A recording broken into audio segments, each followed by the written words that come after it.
back. So, at the last lecture, I gave a proof of Capel's lemma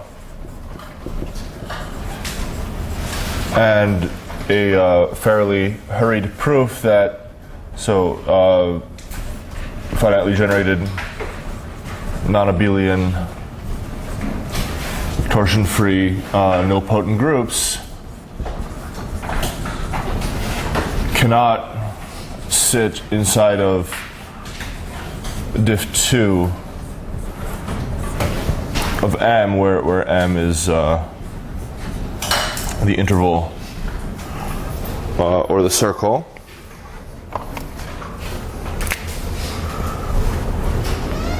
So we had also said in the first lecture that such groups are always left orderable, and so in particular they're also cyclically orderable, and so they do sit inside of homeo plus.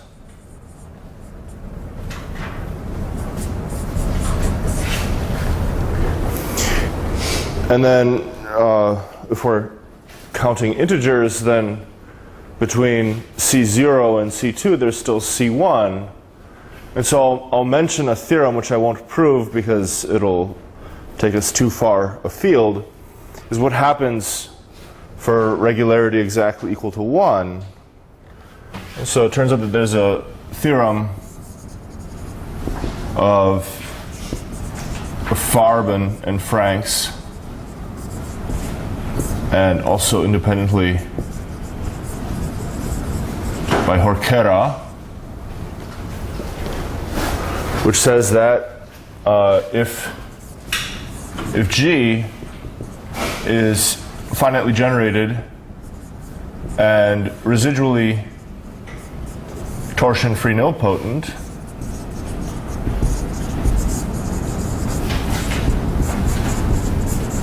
so let's remember what that means.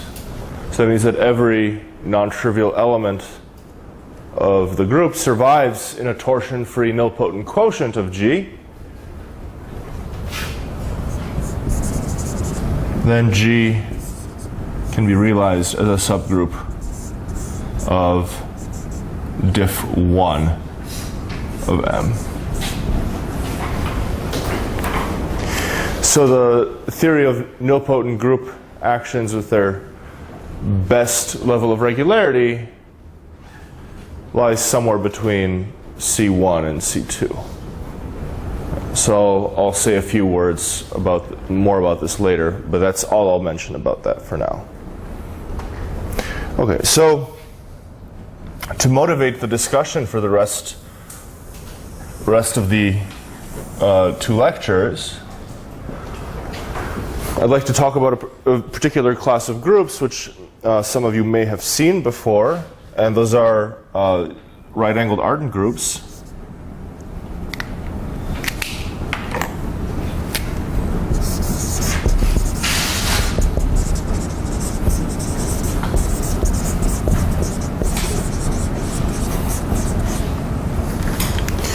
So what these are is, so you let gamma be a finite simplicial graph. So this is, so it has some set of vertices and some set of edges E. And what simplicial here means is that you avoid certain configurations of edges, namely that you don't have 2 edges between two vertices. So this is not allowed. And you don't have self loops like this. Although it doesn't, strictly speaking, for the definition as I'm going to give it, it doesn't matter, but I'll avoid these configurations. So then you take this right-angled Artin group A of gamma to be the group generated by the vertices of gamma, and you declare two vertices to commute with each other whenever they're connected by an edge.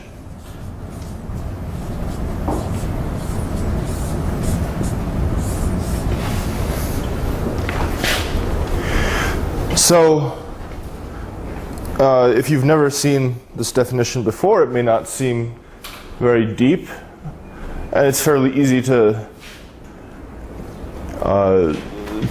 produce examples of these groups. For example, if gamma were just a graph with some number of vertices and no edges, then you would just get a free group because there would be no relations. If every pair of vertices is connected by an edge, then all the vertices commute with each other, and so you just get a free abelian group with rank equal to the number of vertices. But there are many sort of intermediate groups that arise as right-angled arcing groups, and that's one sense in which right-angled arcing groups interpolate between abelian groups and free groups. And for the purposes of many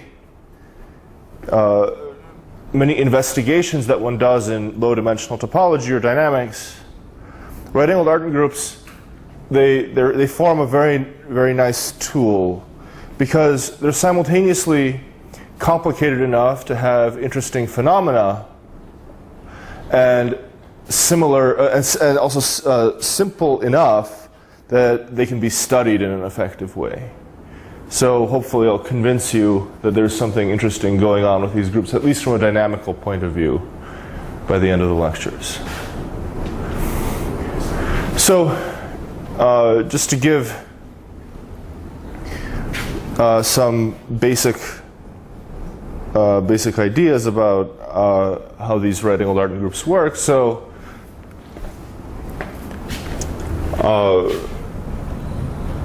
one important thing about them is that they have a solvable word problem. So I'll abbreviate right-angled arcing groups like that. Right-angled arcing group, RAG. So they have solvable word problems.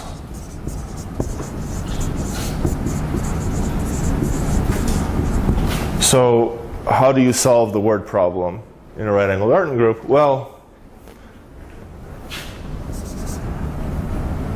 if you have some element W, well, maybe let's call it G because I used W for a vertex earlier. So let G be a product of vertices, say V1, V2, V3, Vn. So it's a, yes?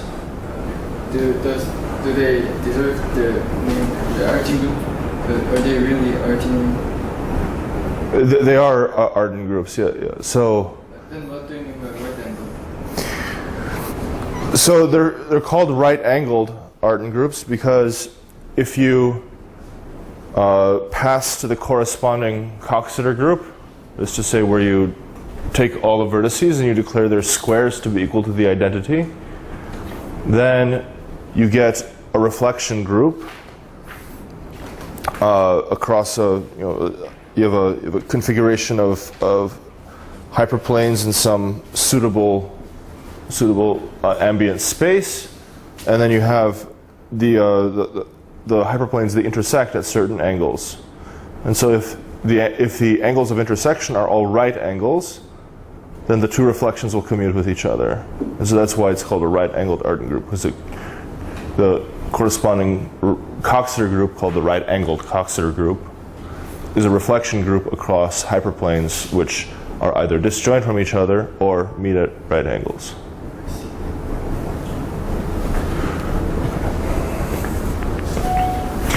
So let's say you have some element in the right-angled arcing group. So you've written it as a product of generators. So there are certain simplifications that one can do immediately. So you should assume that this is freely reduced.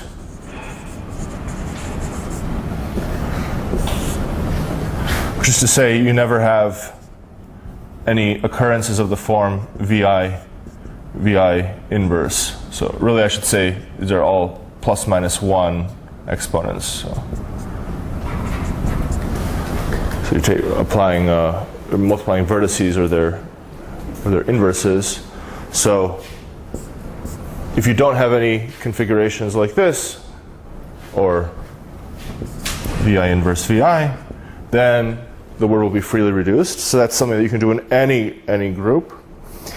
And then the relations in the right-angled Artin group allow you to make certain rearrangements of vertices in this word. So, for example, if in G you had, say, vi vj to some exponents in a row, and you knew that vi and vj were adjacent to each other in the graph, then you know that vi and vj commute with each other. And so this is equal to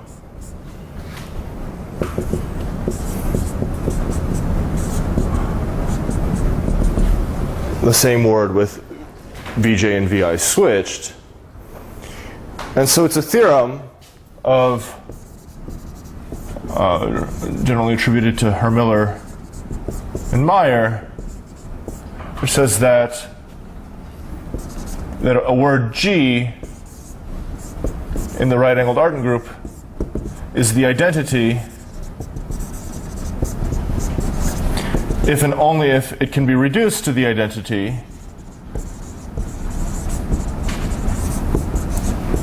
by free reductions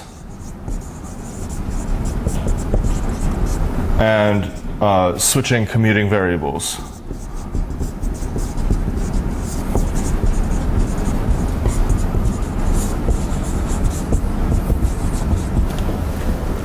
So it's sort of, there's nothing sort of more complicated to the basic algebra of the right-angled Artin group than what you see just from the presentation.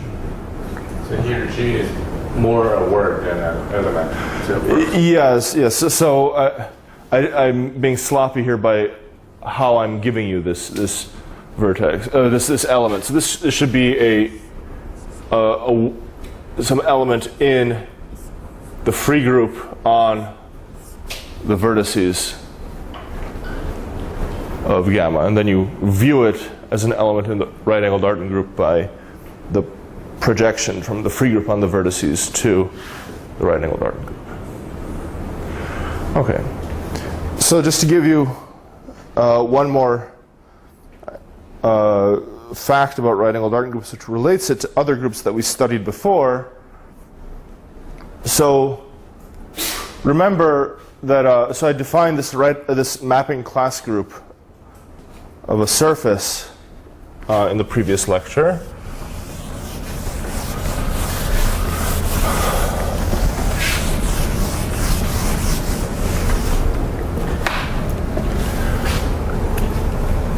So mapping class groups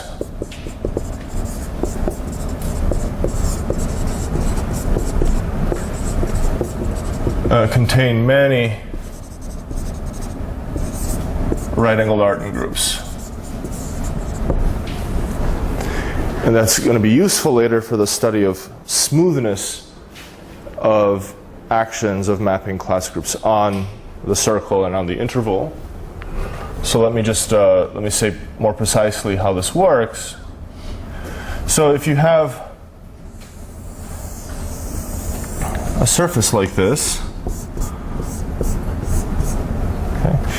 and you take a simple closed curve on it, that is to say, a curve which is homotopically essential and has no self-intersections, then this curve gives rise to a natural homeomorphism of S, which is then considered up to homotopy, and so a mapping class called the Dane twist.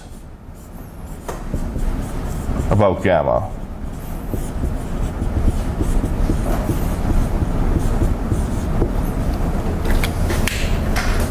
And so the way that one should view this is what you do to the surface is you cut open along gamma and then you insert a full twist and then you reglue. So if you were to look at the effect on a particular curve which intersects the red curve, okay, then maybe the original curve was this black one. Okay. And then what happens to this black curve under the Dane twist, depending on which way you end up twisting, is, well, it hits the red curve and then it follows the red curve around. And then it continues along its way, like that. Okay. So that's the effect of a Dane twist. And then, so of course this is there's a lot of flexibility here with performing this entire construction up to homotopy, and that's why we only consider the isotopy class of this mapping class. There's some work to be done to show that Dane twists are always non-trivial as mapping classes, because obviously the homeomorphism that I've performed here is non-trivial, but why is it not isotopic to the identity? So there's some work to be done there, so maybe that could be as a good exercise. So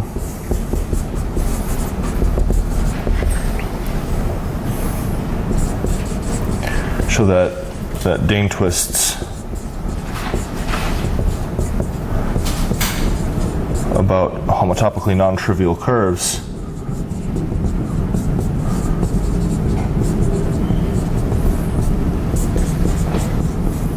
are non-trivial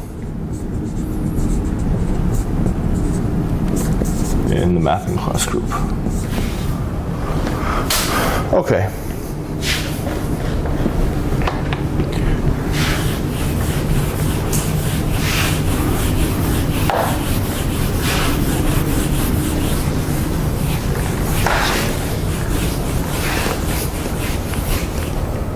So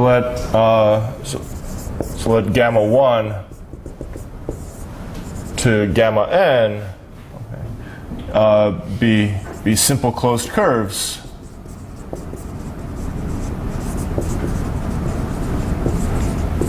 on S. Okay. Then I'll build a graph gamma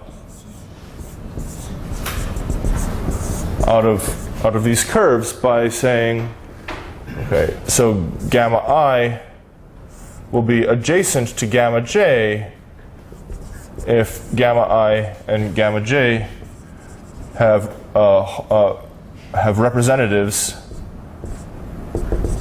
in their homotopy classes.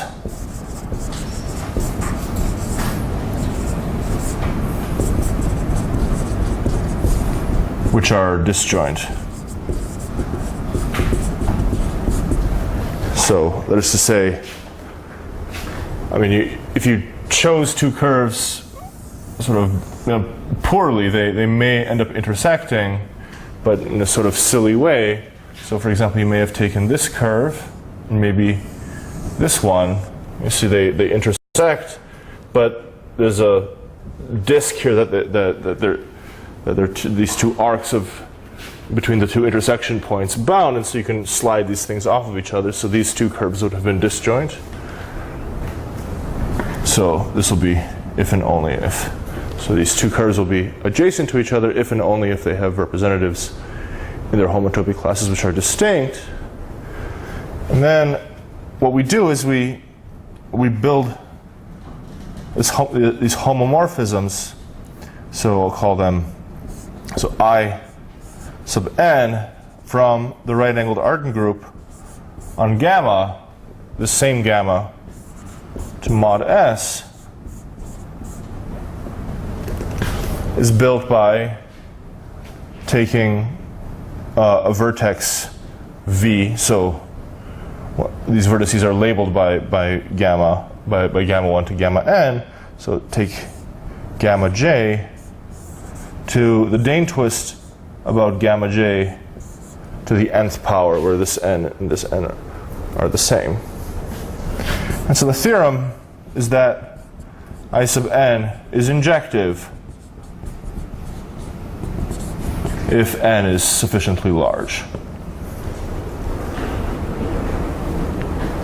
And so these right-angled argument groups, which have this purely combinatorial definition, occur in huge amounts inside of mapping class groups. Okay. So, not to get too distracted, so we're interested in how do right-angled argument groups act on one manifolds. Okay, so let's think about that. So how do we prove that a group acts faithfully on some set? Well, one way to do that is so you have some action given to you, or you build one, and then what you need to do is you need to verify that every element acts non-trivially, and once you have that, then the action is faithful. Okay. Well, that can be very difficult for a general group because you may not have a good way of verifying that elements are non-trivial or that they act in a non-trivial way.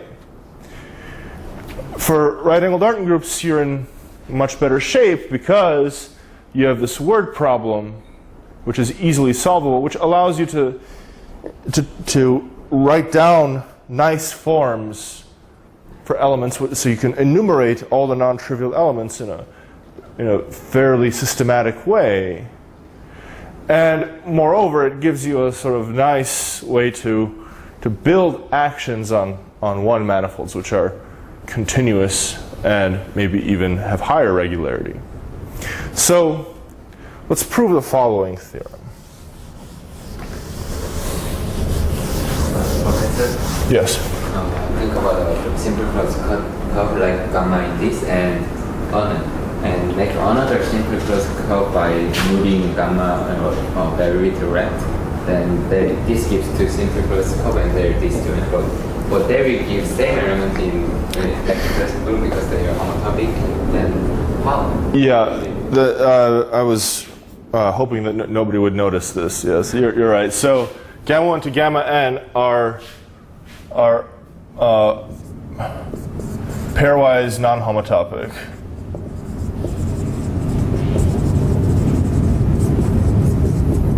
So the example that you just gave, these two curves are homotopic to each other.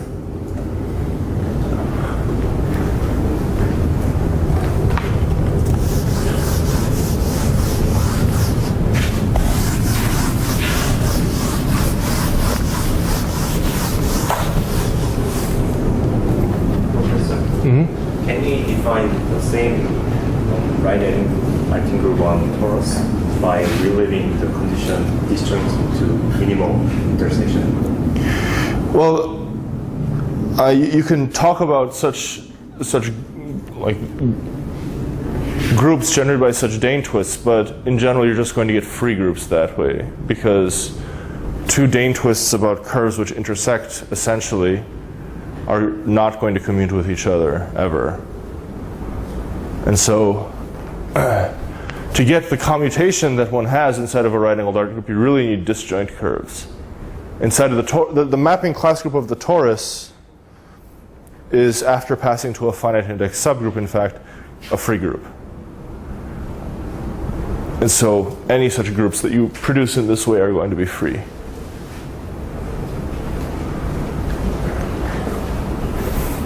So let's prove the following theorem, which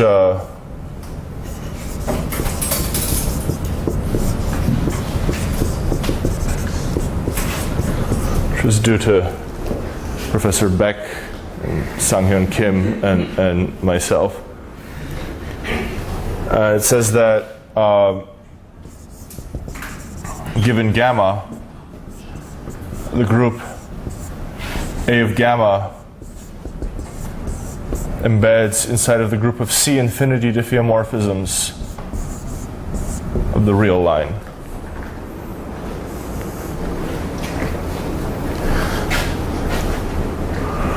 Okay. So, how can we hope to prove such a theorem? So, we have the real line, which has a lot of space in it. And so, if W in A of gamma is some non-trivial element,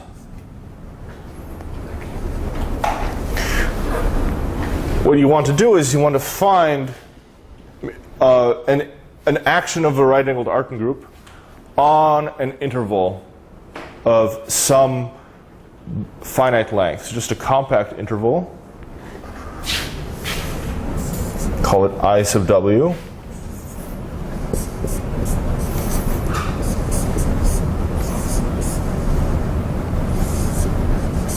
On which the right-angled arcing group acts. Okay. And where W acts non-trivially,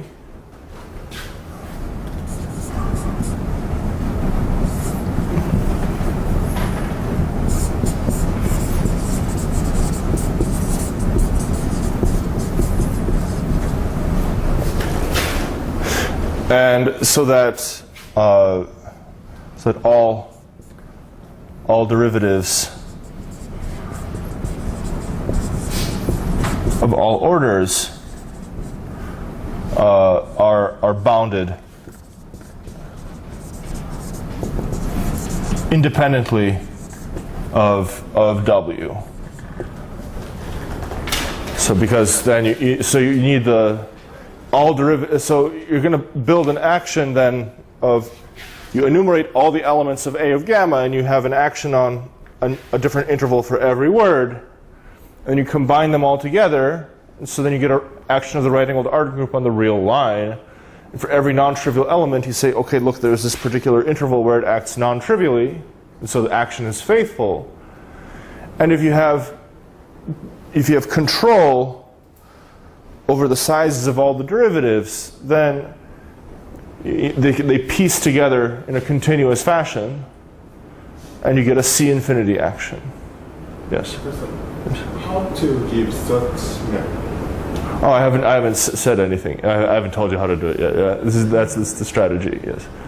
Yeah. Yes. Just making sure so that gamma is what you mentioned there, not arbitrary graph. It's any graph. It's any graph. Yeah. Then I mean, so here, I mean, if I hand you any graph, I can build a surface and a configuration of curves which has that intersection pattern also. So gamma here is an arbitrary finite simplicial graph.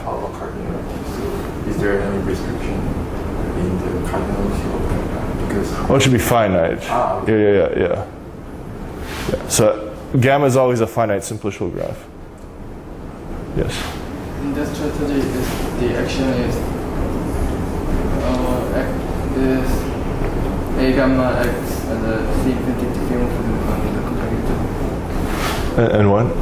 So, will A gamma act as a C infinity diffeomorphism on I sub omega? Oh, I sub W. Yeah. It will. Yes.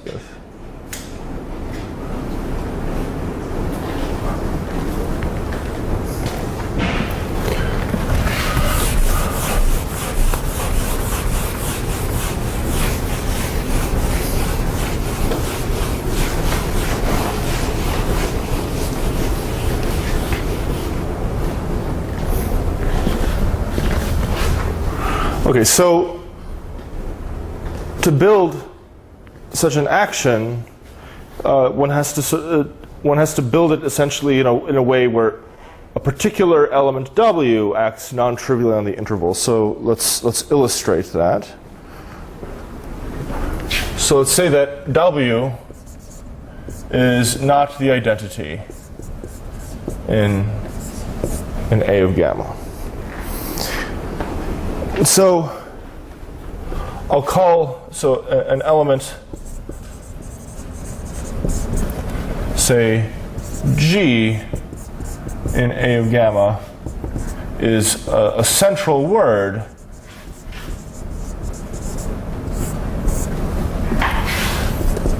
if G is a product of vertices of A of gamma, say V1 plus minus V2 plus minus Vn plus minus, where all these vertices commute with each other. So in other words, you have these vertices that you needed to express this element G, and the vertices, so all those vertices commute with each other, so they generate an abelian subgroup of the right-angled Rightangle group, or equivalently, they form a complete subgraph of the underlying graph gamma. Okay. So what we can do is we can write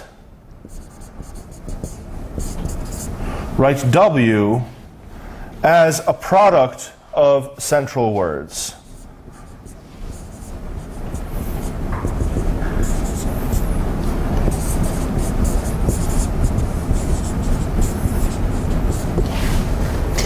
So such an expression always exists because you can take each Wi to be a single vertex, for example. So this is so far has no content.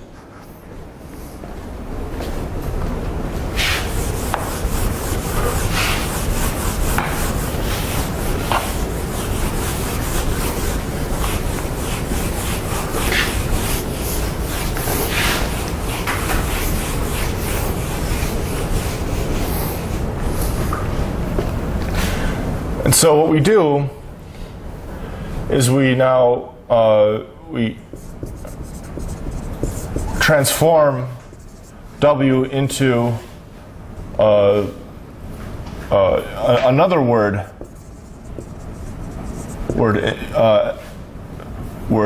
which is a product of central words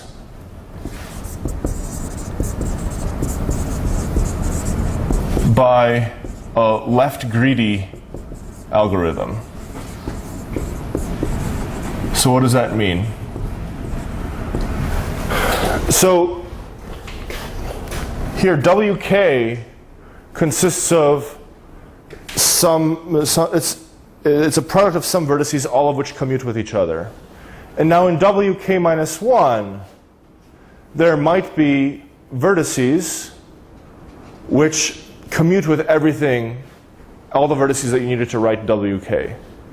And so when that's the case, I pull all of those vertices out of WK minus 1 and combine them with WK.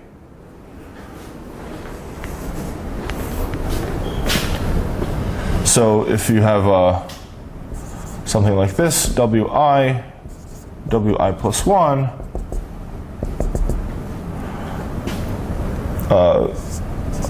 and here you have some vertex, say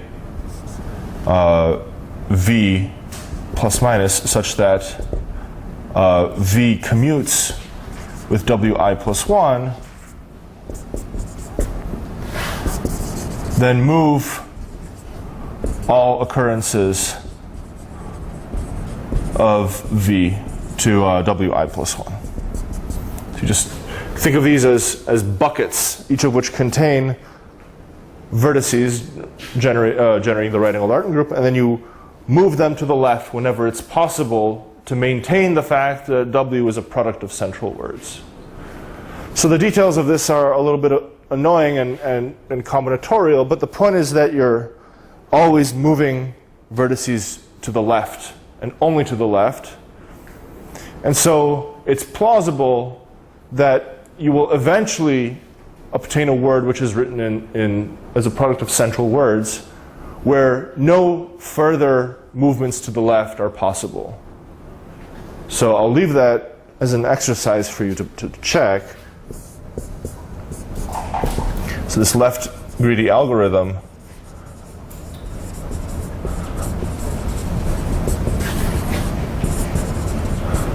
eventually terminates.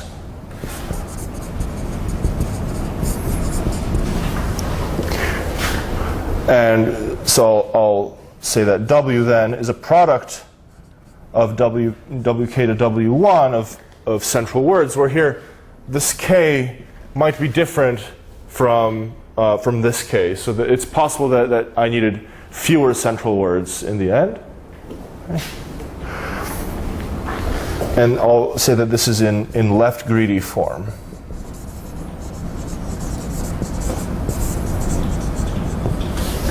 Okay. So what's the point of doing this? Well, the point is that now if I take such a word,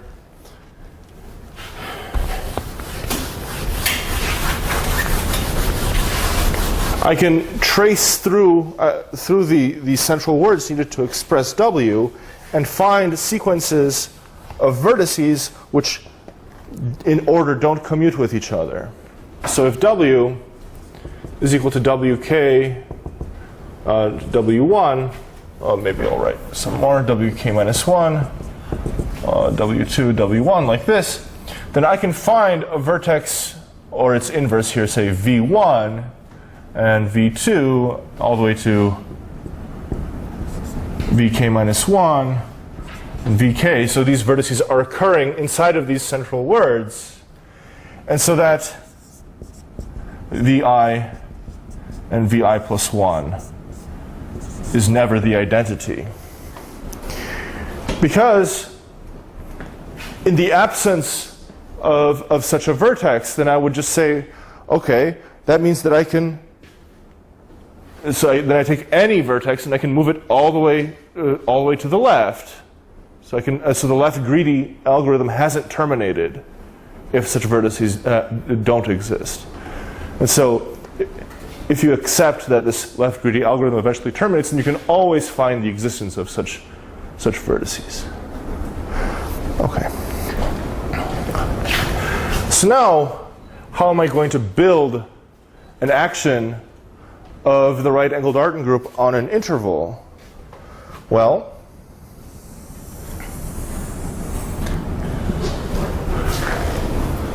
so one thing I can do is I have one. So this is going to be IW. So I'm going to break it up into K overlapping subintervals. So call this one, say, J1, and this will be J2, all the way to JK minus 1, and JK here.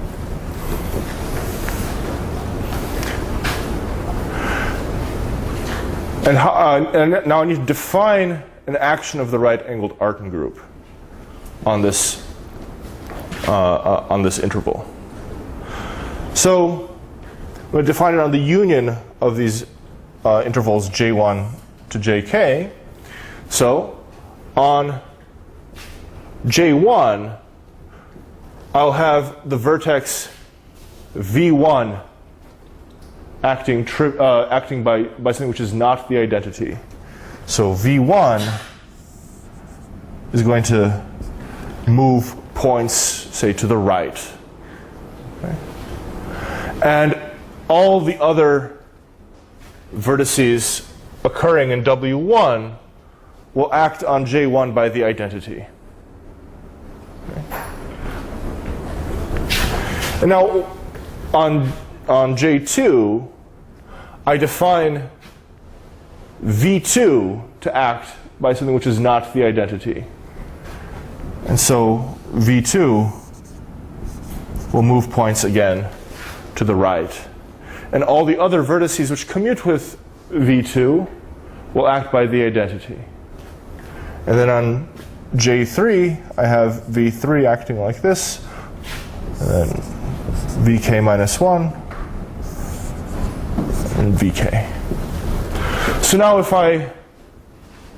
I trace the image of some point here, maybe I started here, I have some point X inside of J1, Now, if V moved points quickly enough, then if I apply W1 to X, then X gets moved all the way over here. This will be W1 of X, which is the same as applying the relevant power of V1 to X, which occurs inside of W1. And now I apply so if I'm in this intersection of J1 and J2, and V2 moved points enough, then this point will get moved by W2 into the next intersection. So I'll end up right here. This will be W2, W1 of X. And eventually, I'll end up right here. So here will be WK, WK minus 1, W2, W1 of X. And now you see that X is moved all the way over here. And in particular, it's not fixed by the element W. So there are several things here to check. The first is that this partially defined action extends to a well-defined action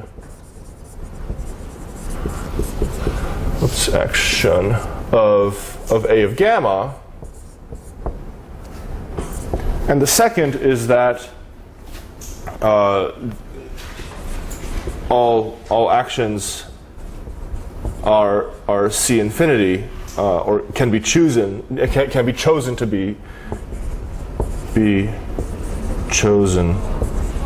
to be C infinity. So for the first one, that's sort of a combinatorial exercise. You just have to think, what does it mean for a right-angled Artin group to act? It means that you have some action by the vertices in such a way that, okay, if you have two commuting vertices, then they get sent to two commuting homeomorphisms. And that's it. That's all you have to check. So this isn't as tricky as it may look. And for all actions to be chosen to be C infinity, well, I mean, if you've played around with differential topology at all, then if you have a lot of space here, then you can essentially write down homeomorphisms explicitly, which are C infinity, and which say maybe X starts 10% of the length of J1 away from the left endpoint. And maybe this intersection between J1 and J2 is like 10% of both of their lengths. And then V1 moves X to maybe exactly halfway between, halfway through this intersection of J1 and J2. And then V2 moves that point to the midpoint of the intersection of J2 and J3. And then you just sort of build up these homeomorphisms one at a time, and you can build them explicitly to make them as smooth as you want them to be. And that, sketches more or less a complete proof of that theorem. Okay, so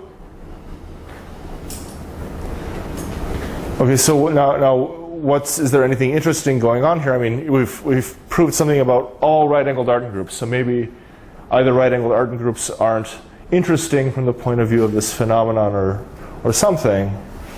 But now you'll note that we really used the fact that we have the real line to work with. So this verification of a non-trivial action was just done for a single group element. And so any one of these actions is definitely not going to be a faithful action of the entire right-angled Artin group. Okay? And so we stacked infinitely many of these different actions in a row. Okay? And so now, what if I instead insisted that we return to the category of compact manifolds where we had been living the entire time in these two lectures, or the previous two lectures at least? So you may ask,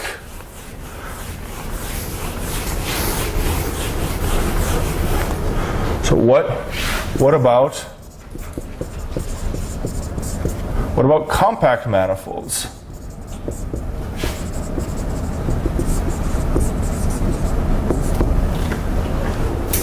So one thing you might try here is you'd say, well, we can play the same game as we did in passing between the interval and the real line for studying left orderable groups, right? So, I mean, certainly I can extend all of these homeomorphisms continuously to R union infinity and minus infinity, and then I get a continuous action on the interval. But, I mean, whenever you do such compactifications, and if you're worried about regularity issues, the first thing that you should worry about is such an action going to be differentiable at the extra points that you added? That's a serious problem because, so I said here to construct these explicit C infinity actions, you should maybe take this point which definitely lies outside of J2, right? It lives near this endpoint, and V1 moves this point like 90% of the length of this interval. Okay? So what would happen if now you considered this whole picture inside of the interval, and you had to have elements which move points 90% of the lengths of interval along a sequence of intervals which are getting very, very short because you're inside of a compact interval. So let's look at that just a little bit.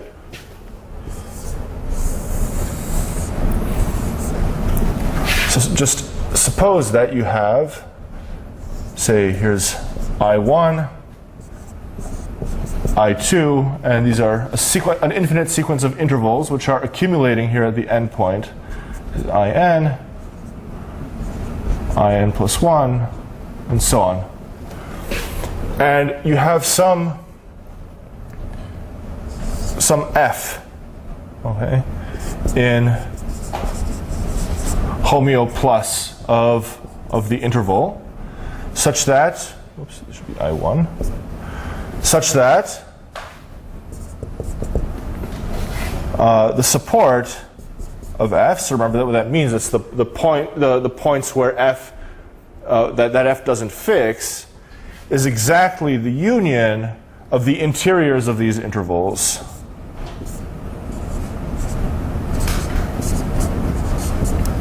So f moves points inside here, it moves points inside here, here, here, and is the identity outside of them. Okay. And suppose for all n, there exists a point x sub n in I sub n, such that the difference between f of xn minus xn divided by the length of in is at least, say, 0.9. Although 0.9 is arbitrary, all it has to be is a constant which is independent of n. So, can f be differentiable?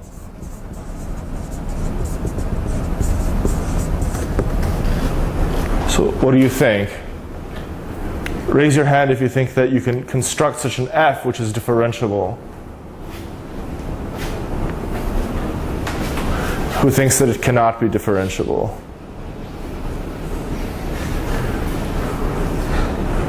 Okay.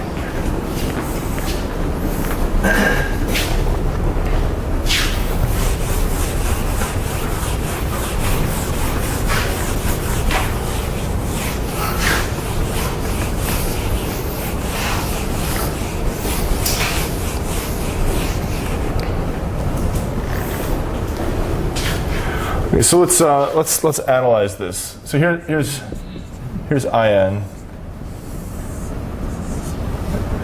and you have xn here. And here's f of xn.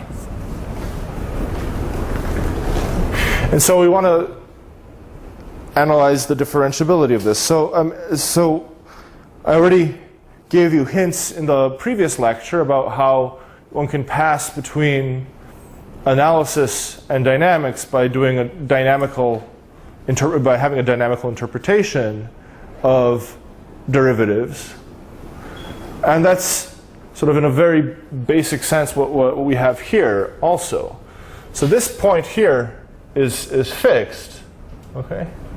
And so what we can note now is that this interval is now stretched to be this interval. And by the mean value theorem, we can analyze the derivatives inside here. So the mean value theorem tells us that there is a point y in this interval. So just to make the calculations a little bit easier, I'm just going to embed in inside of the real line. So this point here is 0. Okay? And so what I can do is I can compute the derivative at some point y. Right? F of xn minus 0, because the f fixes 0, because that's by definition that the support of f is exactly this union, divided by xn minus 0 is equal to f prime of y.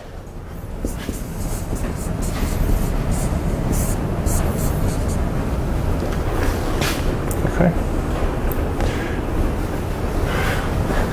So what's going on here? Well, look at this. So this interval here is at least 0.9 times the length of in. And so this is at least xn plus 0.9 times the length of in divided by xn. So this is equal to 1 plus 0.9 times in divided by xn. And now the length of xn is at most the length of in. That's the absolutely coarsest estimate that you could make. And so that this is at least 1.9, let's say.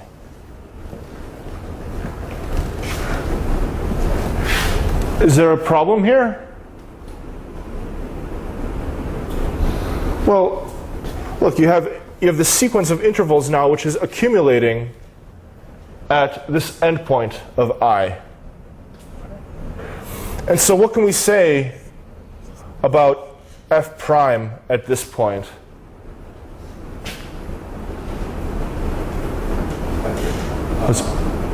So if f is supposed to be differentiable, so we mentioned this in the proof of Capel's lemma, actually. So we used this fact already. So you have a sequence of fixed points. So if I'll write so each in I'll write as an bn, and so we have this sequence bn accumulating at this endpoint of I, which is just 1. Bn accumulates to 1, and these are all fixed points of f. And 1 is also a fixed point of f. And so that means that if by the mean value theorem, I get that, well, f of bn minus f of 1 divided by bn minus 1. Well, these are fixed by f, and so this is just equal to 1. And so I have a sequence of points accumulating at 1 where the derivatives of f are all equal to 1. But I've proved here that if f moves some point in each in, at least 90% of the way across, then the derivative of f at some point in the interior is at least 1.9. And so that violates continuity of the first derivative. And so there's some serious issues about making this example, or this construction, work for on a compact manifold, maintaining any regularity at all, even C1.